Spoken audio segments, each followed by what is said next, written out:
All right, let's talk about fish having sex. That old topic. You're going down that road again.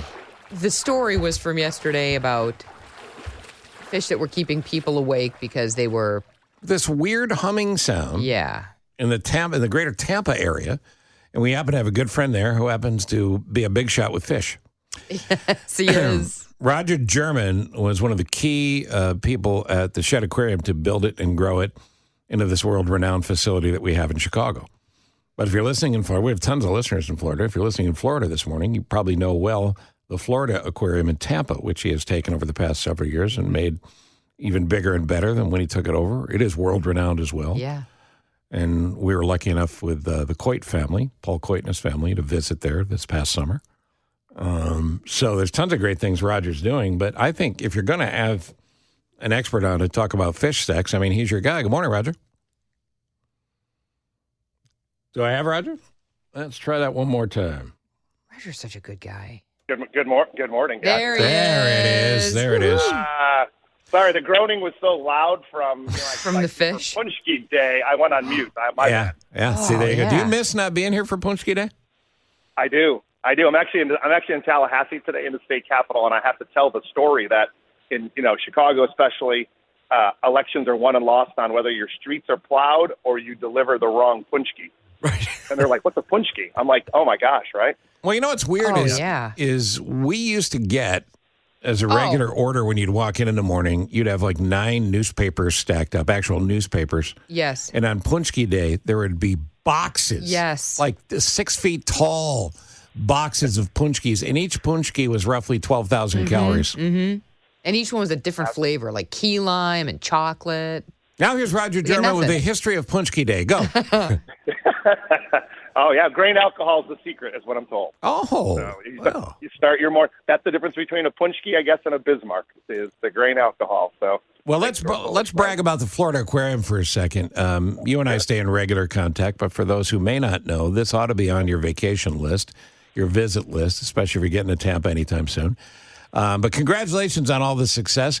You talked often about conservation here at the Shed, but you are right there on the water, in the Gulf, closer than we are here, even though the lake's right there.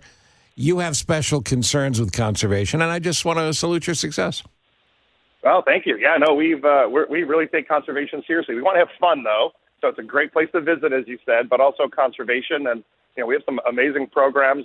2 world firsts in breeding. We're going to talk about sex there. Breeding coral in human care, and that's helping to save the Florida coral reef tract and coral reefs around the world. And it's kind of cold down here, believe it or not, for Florida standards. So some turtles are coming in. They get frostbite, and we'll nurse them back to health and put them back in the ocean. So there's a lot of really good things the Florida Aquarium does. But visit the aquarium. Most of your ticket goes towards our conservation and learning programs. Yep. And have some fun. Yeah, and FloridaAquarium.org, right? Yes.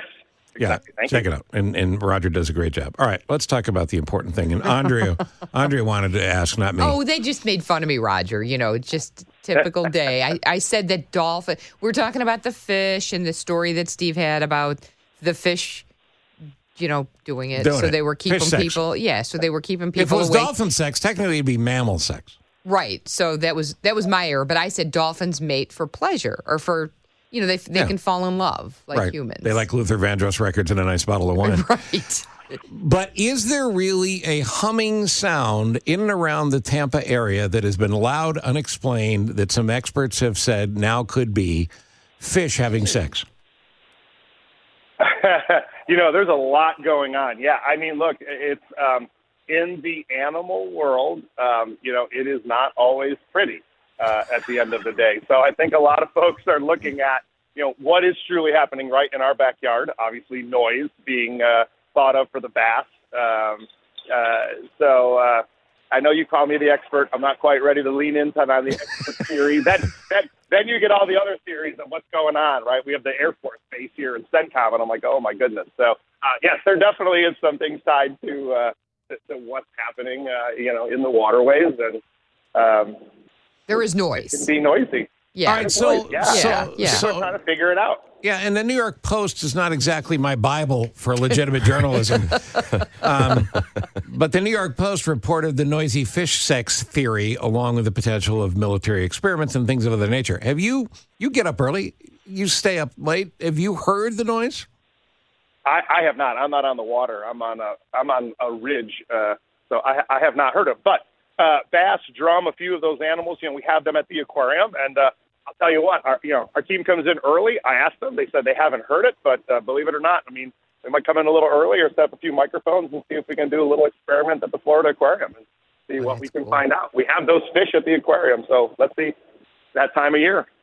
So if the theory then could possibly be that in mating season, more of it's going on, therefore it's louder than it would normally be. Yeah. Look, any fisherman who's out there, you get a bass or you get a grunt. Sometimes, they do grunt.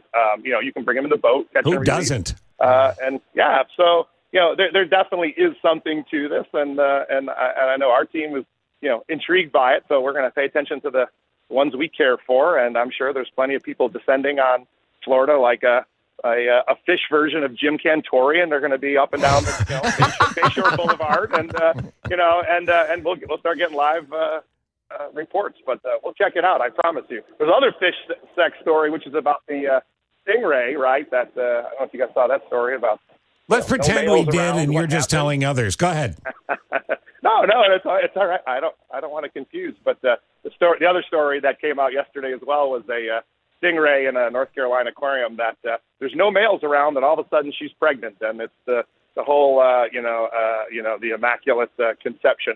I'm a good Catholic, so starting tomorrow, I think there's only one good immaculate conception. Sure. Stay with that. Sure. But animals and plants can figure out things, and nature at times is pretty cool and pretty mind-boggling. Wait, I have a follow-up about the stingray getting pregnant, and Sure. there's no other men around. Could she have been impregnated by a different species, like a shark or some other Or sort a of lonely fisherman?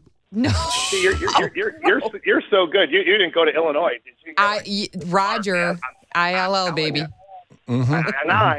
No, absolutely. Look, there's two theories here. One is something called parthenogenesis, where a female can actually self-fertilize, and there's a whole series of things like that come after that. But in some species, but yes, there's some other theory that sharks and stingrays are in the same taxonomy group, and so there's some theory that a boy went in there back in July, a shark, and it may have just happened. And unlike things you see at a Travis Scott concert, we have not observed that happen. So I can't tell you for sure, but I'm sure cameras will be put up at some point. Well, Valentine's Day is tomorrow, and opposites attract, we're told. So there you go. Hey, that's true. I just hope there's no fisherman that stumbles into the shed aquarium going, "Oh, you wouldn't believe what I saw out there. The noise was incredible. It was a bass upon a bass." You know what I'm saying? I do know what you're saying. I hope for them that would be a nice business and support the shed aquarium too. Go in and tell them. But that guy kind of sounds more like the guy who used to work at Arthur Treacher's or Long John Silver's. Yeah. Salty Cochran. Yeah, I like it. I like it. Ooh. That Salty Cochran. Salty Cochran. Worst kid show ever. The president and CEO of the Florida Aquarium in Tampa, and I'm telling you, it is an incredible facility, and they love their work. I don't know about you, but I love going into some place where everybody's smiling, everybody's happy, and everybody's happy to see you. And that's a testament to you and your team. So my best to your family, buddy. Thank you. Very kind. Best to all of you. Happy Punchki Day. There you go. See you, Raj. Roger Germann. Love Roger. FloridaAquarium.org.